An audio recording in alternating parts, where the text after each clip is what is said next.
Welcome to the IC Connected or ICON podcast. This podcast will challenge conventional thinking about internal communications.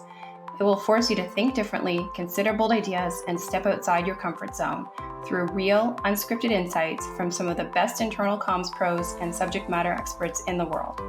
But most importantly, this podcast will help you elevate your career, and together we'll elevate the internal comms profession to the C-suite. Hi everyone, thanks for tuning in to the ICON podcast. Today I have two guests with me, Mike Klein and Priya Bates, and we'll be exploring the topic of reaching deskless workers, a challenge that many companies are faced with today. Mike is the founder and principal of Changing the Terms, a consultancy focused on internal communications, change, and social communication. He's also the founder of We Lead Comms, an initiative to recognize initiative, courage, and leadership across the communication profession. Priya is an award-winning professional communicator with a passion for driving robust performance from the inside out. She's also the president and owner of Inner Strength Communication. Mike and Priya are both strategic advisors to Superconnector. Thanks for joining me today, Mike and Priya. Pleasure. Nice to be here.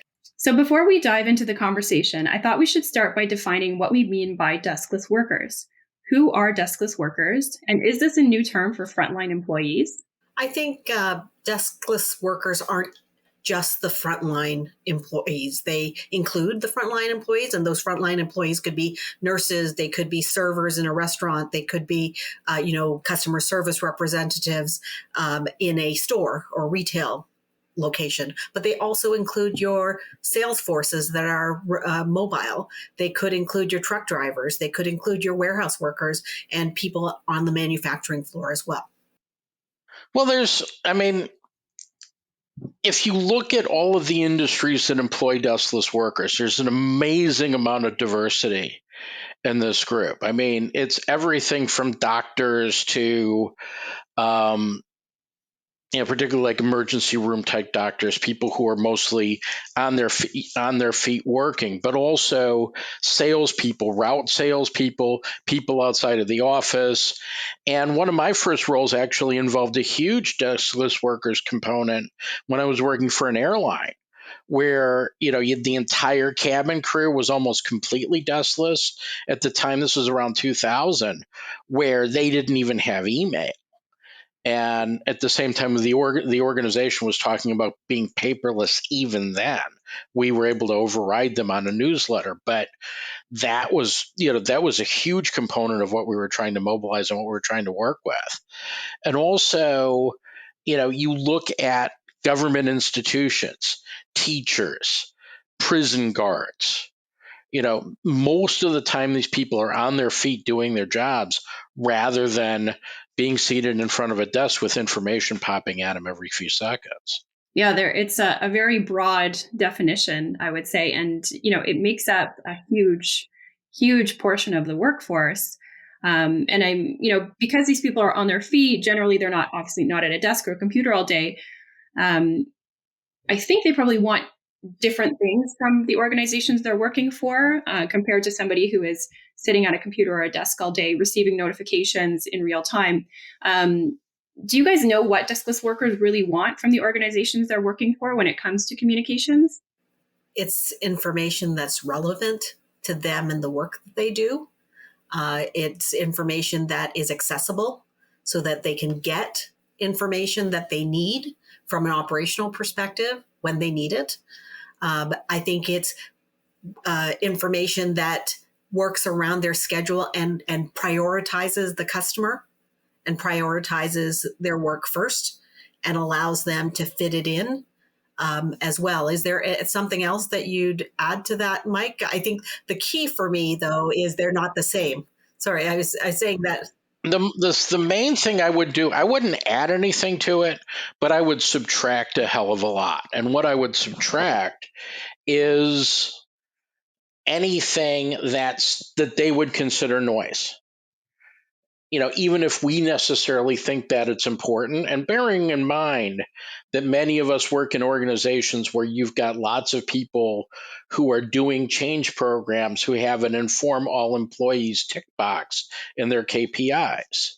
And if you can't get control over that And now this is also a huge issue when you're looking at internal comms platform technology and how it intersects with deskless workers, because there's an inclination in the mind, perhaps of your internal communicator or your HR department, that you're going to be able to get everybody just as connected as they are at headquarters.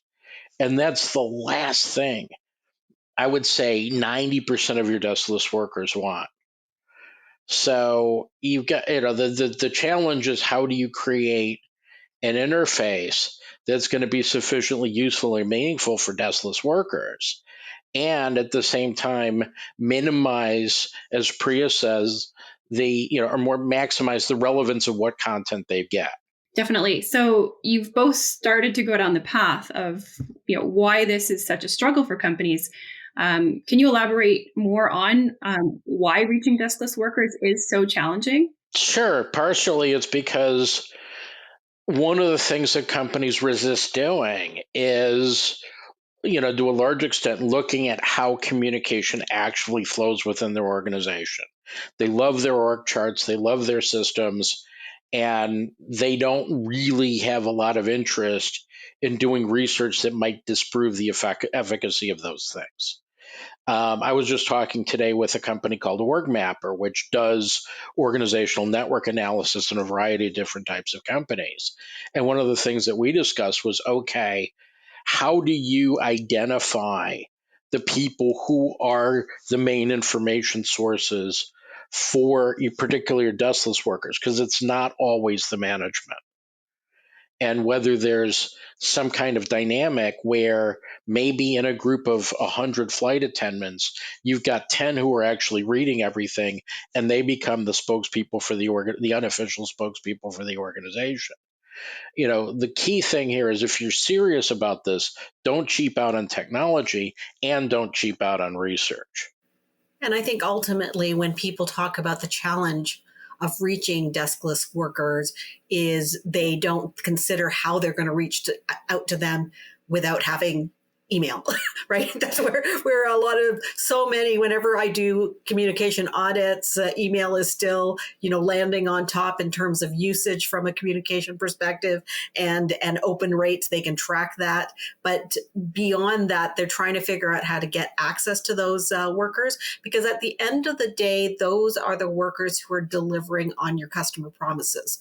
So, I keep saying that part of our role as internal communication is to turn those values and the brand and the strategies into employee experiences and then customer experiences. And it's connecting all of those, connecting the dots, so that those in front of the customer know very clearly what is expected and how to be consistent, create that consistent customer experience without anyone watching them, right? Like, that's the magic that you're looking for, that you want to ensure that at the end of the day, the customer sees consistency, whether it's in product built or service rendered. And that's the kind of magic pill that we're looking for. And we're trying to figure out how to connect with that incredibly important group.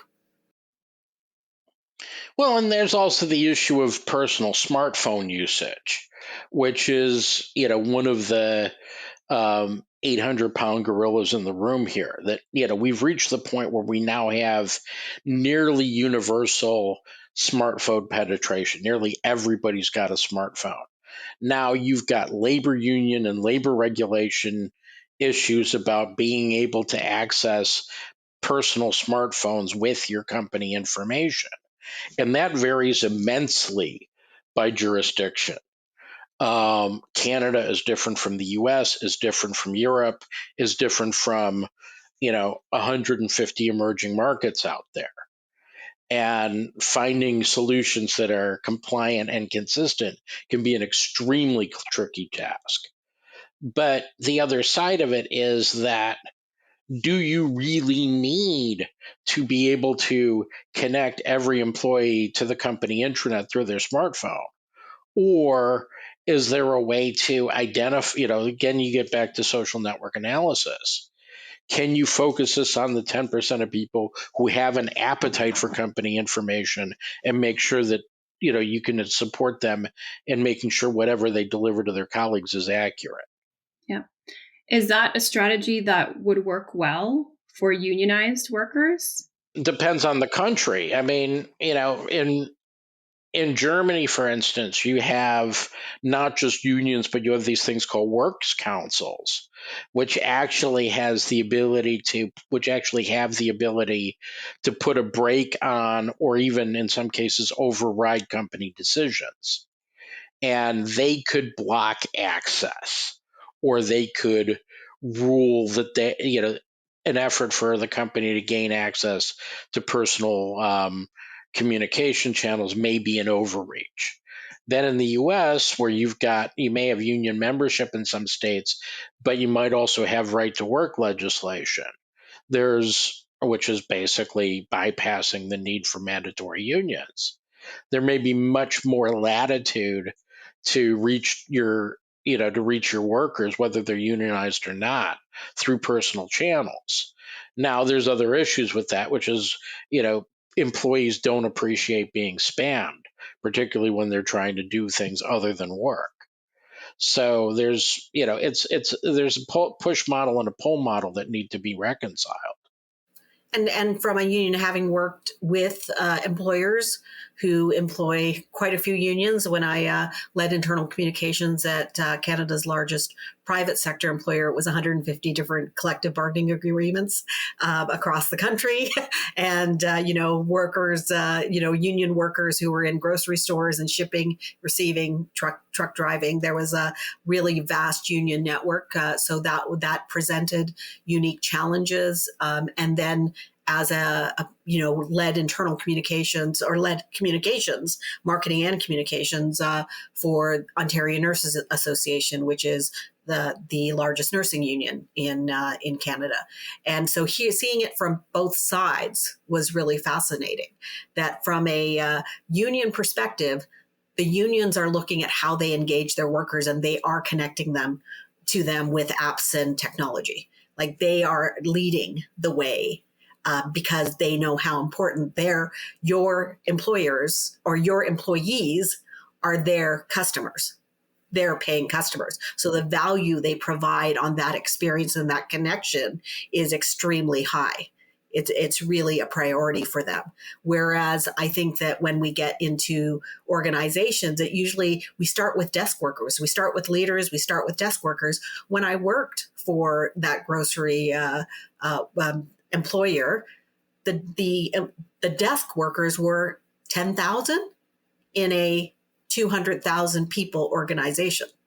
Like, put that in perspective here, and we prioritize that instead of connecting to employees at the end of the day. We need to work with the union. So when, from an employer side, it really is helping the union understand why we're introducing new technologies and new applications. We're trying to explain what's in it for the employee and what's in it for the union in terms of that information, especially when it comes to safety.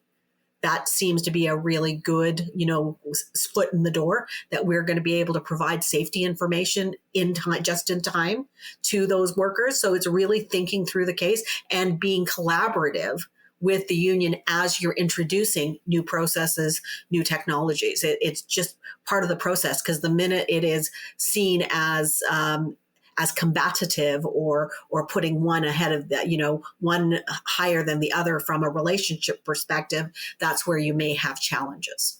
And that also varies by country immensely as well. I mean, in some countries, the unions are part of the organizational communication infrastructure. In other companies, they're completely adversarial and rely completely on separate channels and separate, the messaging is at the very least disconnected, if not adversarial. So it really depends on, what your local construct is. But the other side of that is that union leaders can be extremely credible messengers if and when there's a point of agreement. People, we talk a lot about the Edelman Trust Survey.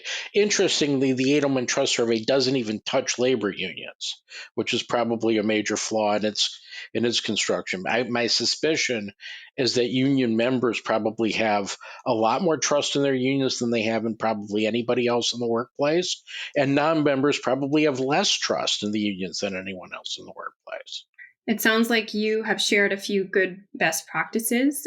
So one, leading with safety, collaborating, navigating communications together as much as you can with the unions. And I think those are really, really good tips for people who are operating in and trying to navigate the world of reaching deskless workers who are unionized.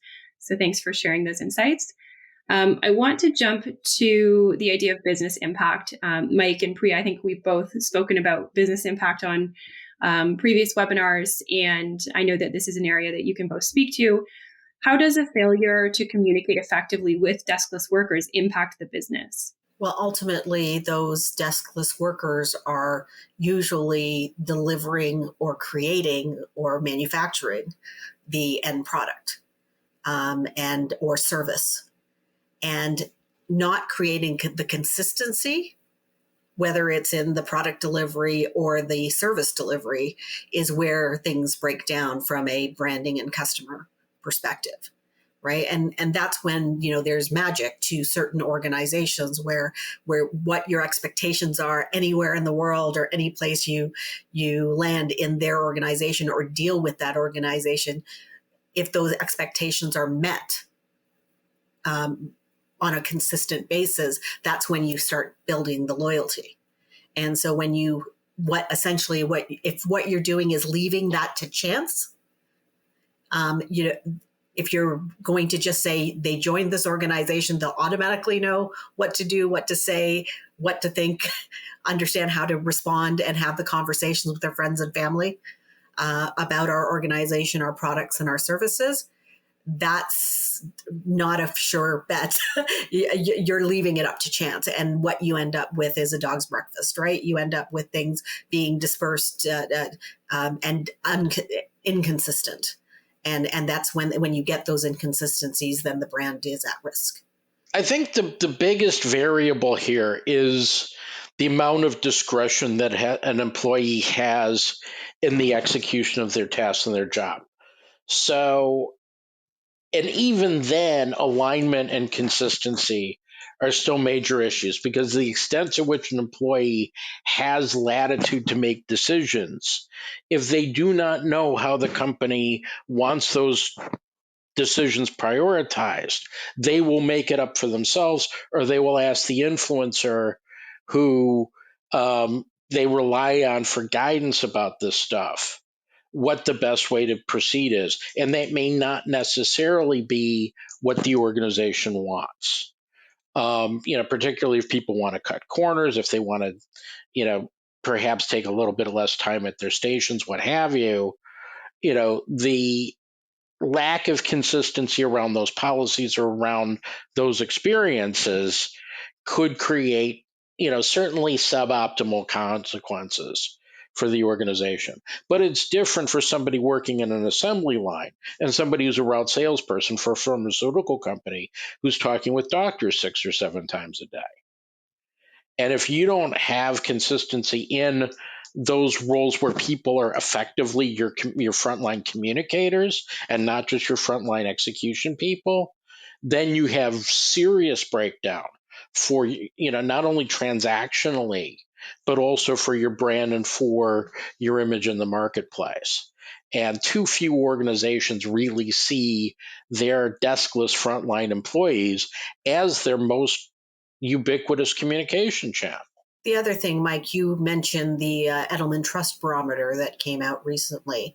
And, what we've seen over and over again in our audits are, a lack of communication or a lack of consistent communication and communication that's aligned, that words that are aligned to actions actually can breed distrust. And distrust leads to disengagement. And that means you're either quiet quitting. What are we hearing about from, for a while here? People who aren't doing the job because they don't really care, or they're actively disengaged and hurting your company. And that's a risk. Or they're frustrated and they're actually trying to make a contribution, and they show up as disengaged because there's a problem with the engagement survey that doesn't really value, actually systematically devalues their contribution to the organization. The underlying issue here, though, is that you've got a a consistency issue, between behavior and action, and you also have an extent to which you care about that inconsistency. A lot of organizations are unwilling to test whether people see that inconsistency or not. One of the things that I do in the measurement space is I encourage people to ask one single question to kick it off, which are, what are the top 3 issues facing your organization? And usually leadership and employees see 2 completely different pictures to a large extent.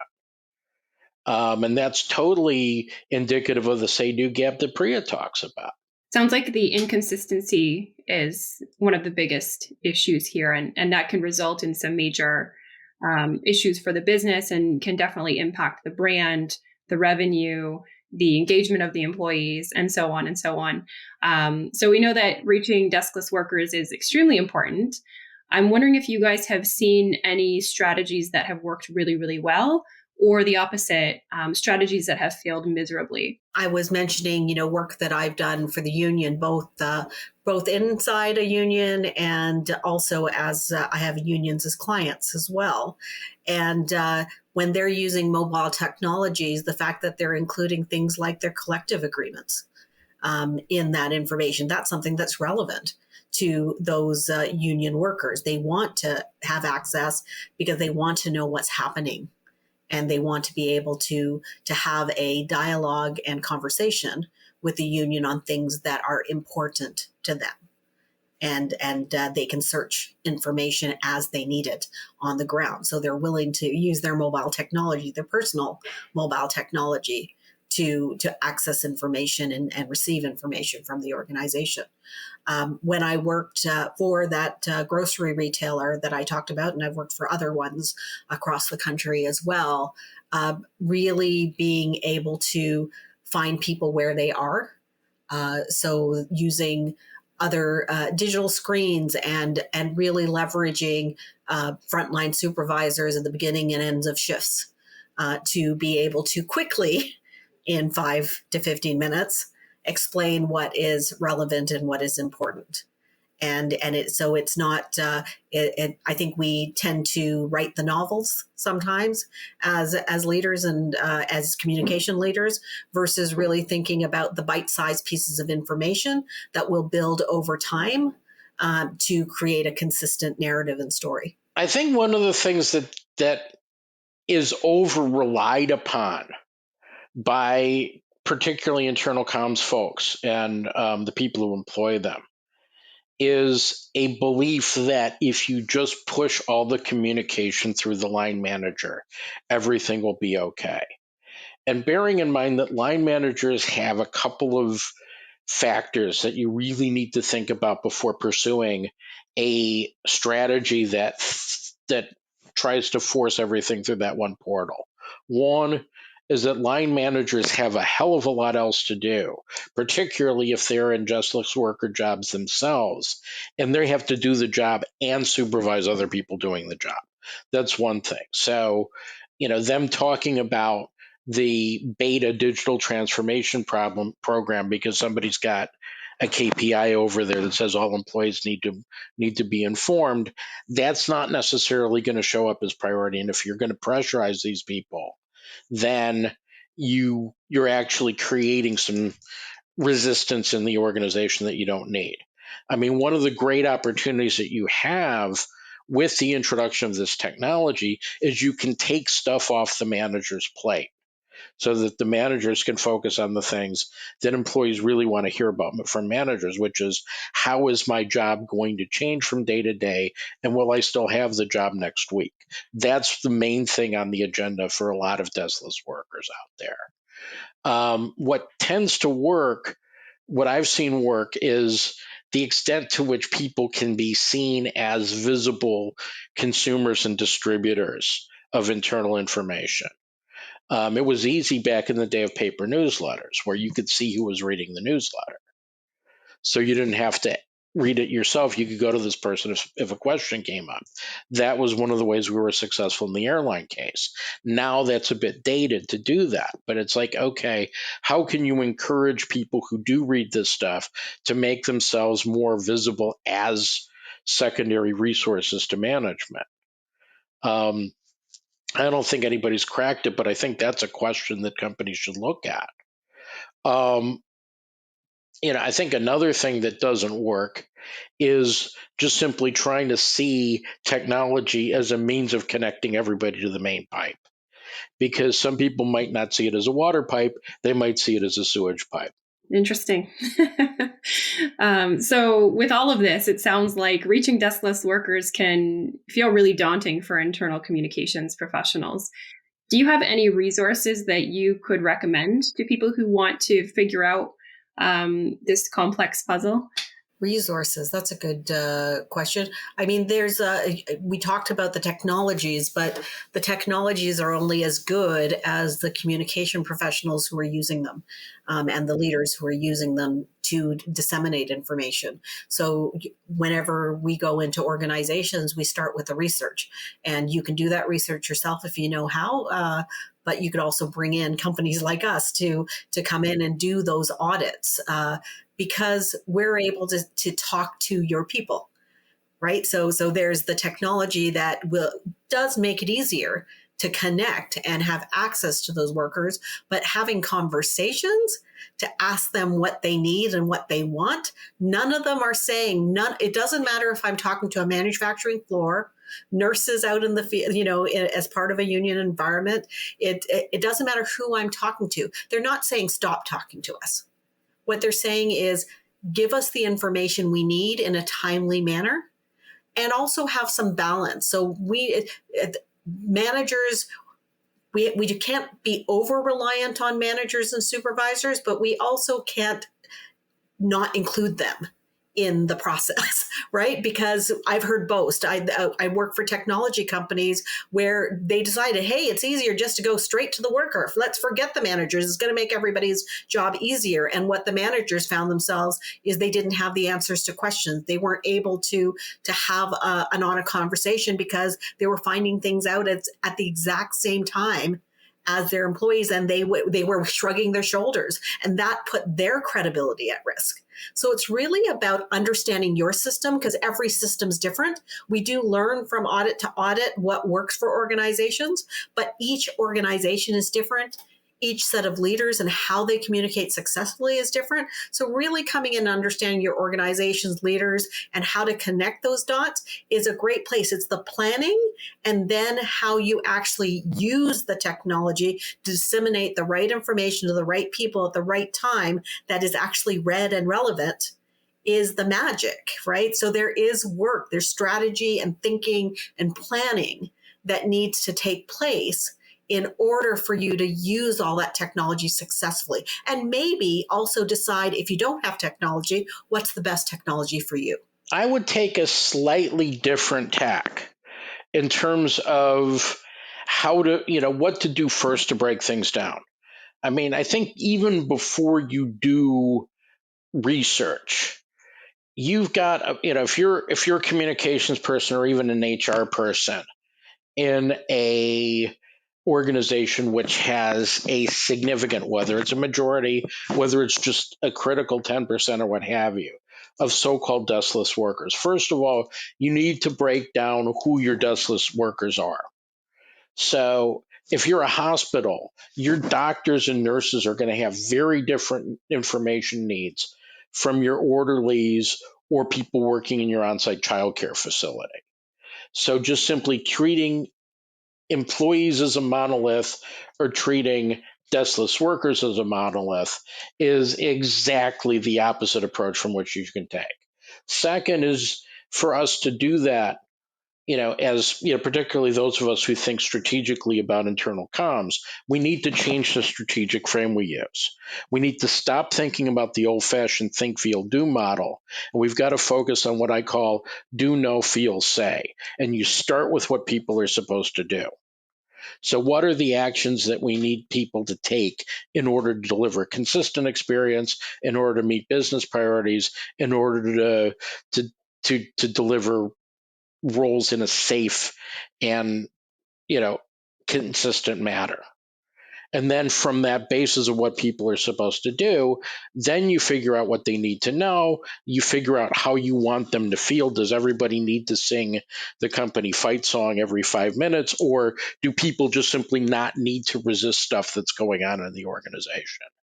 And then capture to a certain extent what people are saying, because anything you ask in an open-ended question, for instance, is something that somebody's going to have said to somebody else before.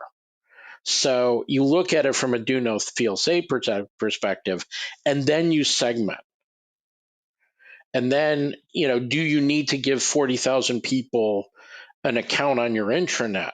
Or do you give the 5,000 people who have jobs that have direct leverage over certain things, that access first, and then you figure out what information they need in order to be able to do what they're supposed to do?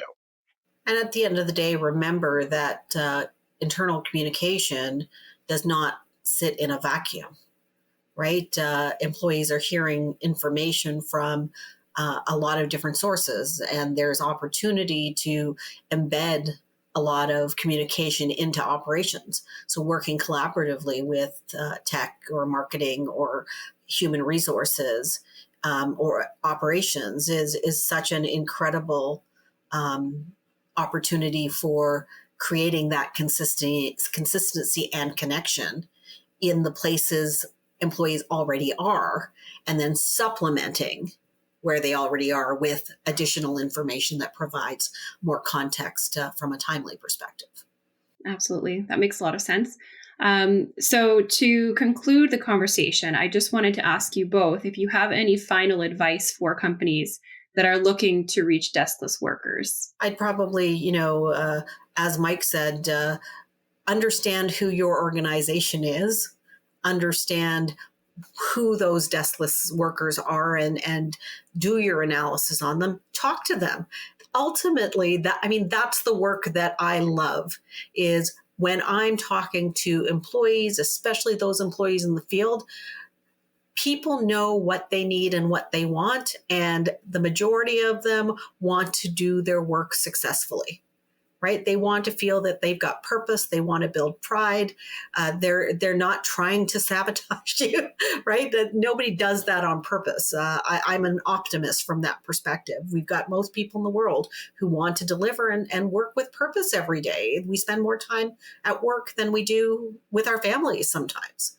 And so it's really, really understanding your audience, understanding their needs, having conversations versus thinking about the campaign.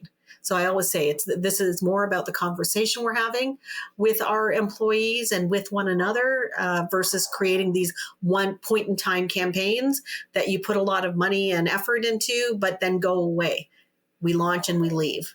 And that tells a very different story to your employees, especially those deskless workers. Quick follow-up question on that, Priya. So are you suggesting that the conversations with the deskless workforce should be ongoing? I think that's what it feels like when we deliver it correctly. What they're seeing is a consistent thread, whether they're talking to their supervisors, whether they're hearing information, whether it's reflected in the stories we tell and what we value, whether it's reflected in who we promote and who we demote and who we fire. All of those tell our story as an organization. And what I'm often looking for is that consistency, because it's amazing how something small or something little that you didn't think mattered comes up and again when we're doing our audits. And we're going, what's this all about? It's always fascinating to see what people are listening to and what they really hear and what they really need, because there's a lot of assumptions. So don't start with assumptions. Start with understanding your organization and understanding not only where it is right now, but where it wants to go, so that you can actually drive a path to help the organization get there. And also look at where the gap is between leadership and how they see the world and how specific groups of employees see the world, because that's going to be the place where you can make the most obvious and most immediate difference. Looking more broadly, I think the key issue here is about respecting the agency of your deskless workers. That in a lot of organizations, there's a class divide between desk workers and deskless workers. It was white collar, blue collar. We're smarter than you. We earn more money than you, and you're more replaceable than us. And we can tell you what to do, and if you don't like it, you can leave. And certainly in American companies, that's kind of an embedded part of the culture in a lot of organizations. This idea that you have total ownership of your employee in return for the $8 an hour that you pay them. And the less you respect employee agency, the more you're going to have resistance, and the less effort that employees are going to take to make experiences consistent. So the starting point is you've got to respect the fact that your employee has the choice of whether to engage with your information or not, even if they're being strongly encouraged to do so. And once you've recognized that, then you could build out the strategy around what you need people to do and what they choose to do to move that forward. Excellent. Great advice. So I'm sure that after this insightful conversation, our listeners are going to want to connect with both of you. What's the best way for our listeners to connect with you after listening to the podcast? For me, it's I'm here in Toronto, Canada, but do work mostly in North America. Happy to work with clients around the world. It's innerstrengthcommunication.com, and you can find me on LinkedIn and Twitter, Priya Bates. Thanks, Priya. Mike? You can find me on LinkedIn either directly as Mike Klein, that's MKLEIN 818. That'll get you to my LinkedIn profile fastest. And also, I have a community of communication leaders called We Lead Comms. That's hashtag We Lead Comms on LinkedIn. And if you want to reach me on my website, you can reach me at changingthetherms.com. Thank you both so much for joining us today and for sharing your insights on this challenge of reaching deskless workers, and hope to talk to you both again soon. Excellent. Thanks. Thanks for listening to the Icon Podcast. This podcast has been brought to you by Superconnector. Head over to superconnected.com to learn more about the internal comms platform that is elevating the internal comms profession, and be sure to follow We Lead Comms on LinkedIn. If you liked this podcast, please subscribe on your favorite podcast channels and tune in for the next episode.